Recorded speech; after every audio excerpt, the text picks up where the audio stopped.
Welcome back. Today we're crocheting these cute headbands, so grab your crochet supplies and let's get started. I'll be sharing the smallest size in this tutorial, but you can get all of the sizes from newborn to adult in the pattern linked below. All the supplies I'm using today are linked below. I'm using a 4mm hook and a large sewing needle. I'll be using a medium weight yarn. This particular one is Color Theory by Lion Brand. To begin, I'll chain 2, and I'm going to do foundation single crochet for the first row. If you prefer, you can do a chain and then single crochet across.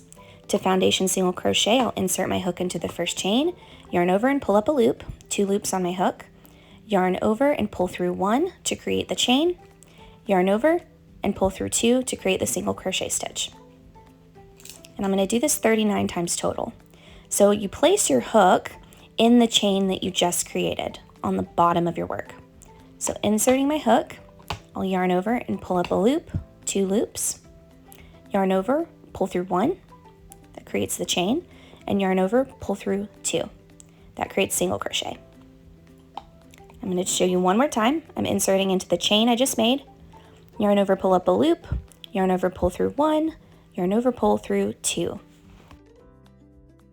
For row 2, I'll chain 1 and turn, and you flip your work right side up to turn when you do foundation single crochet, making sure those chain stitches are on the bottom. And single crochet across for a total of 39 times. At the end of the row, you will chain 2 and turn.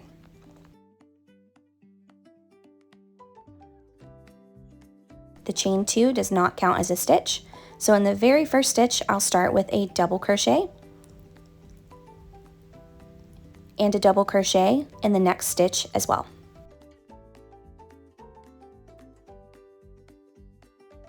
Now we're going to work our falling leaf stitch, and to do this, you're going to be putting your hook into the row below. So to find the correct stitch, you're going to count 3 stitches in that first row of single crochet, so 1, 2, and 3, and place your hook behind the 3rd stitch. Yarn over and pull up a loop, pulling it up to meet the height of the double crochets. Yarn over, insert into the same space, yarn over, pull up a loop, 5 loops on your hook, yarn over, pull through all of them but 1, 2 loops left, yarn over, pull through both loops. And that is your falling leaf stitch. Now you're going to skip the stitch directly behind it and double crochet into the next 2 stitches.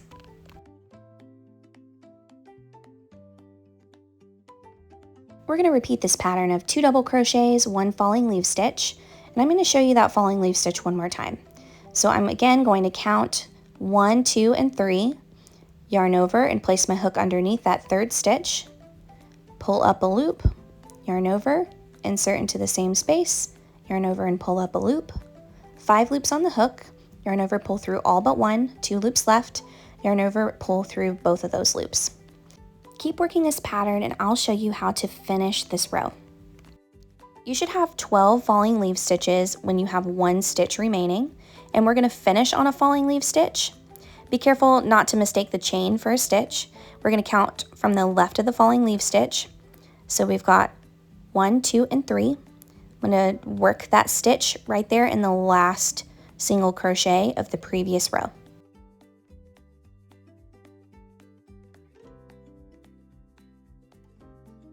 When you finish, you should have 13 falling leaf stitches total. Now to begin the next row, we're going to chain 1 and turn. Row 4 is going to be single crochets all the way across for a total of 39 single crochet stitches. At the end of row 4, we'll chain 2 and turn. And now we're going to do the opposite pattern as row 3. And we're going to do falling leaf stitch and then 2 double crochets. So I'm going to find the very first stitch, remember the chain 2 doesn't count, and I'm going to work a falling leaf stitch behind that double crochet. So the difference with this row is that we're working into the row of double crochets below instead of a row of single crochets. Don't forget to skip the stitch behind it and double crochet into the next 2 stitches.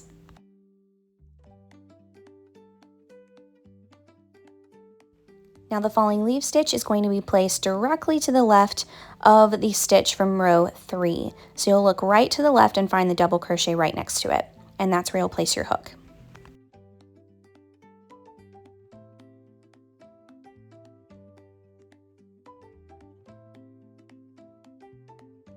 So those falling leaf stitches should be touching. Make sure we skip the stitch behind it and double crochet in the next 2 stitches.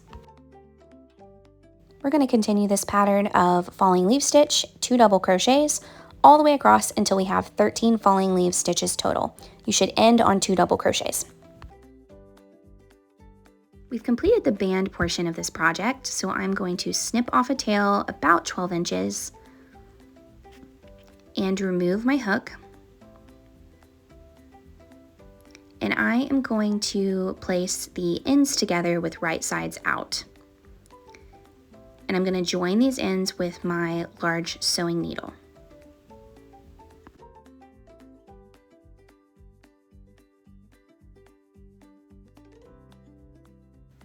Using tight whip stitches to cinch the center of this band, I'm going to place my needle in one side each time and pull nice and tight. And when you get to the end here, give it a nice tug. And then you can tie the tails together in a knot to make it extra secure.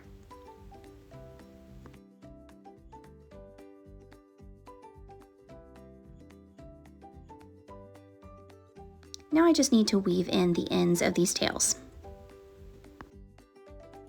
To create the bow, I'm going to start with a chain 31.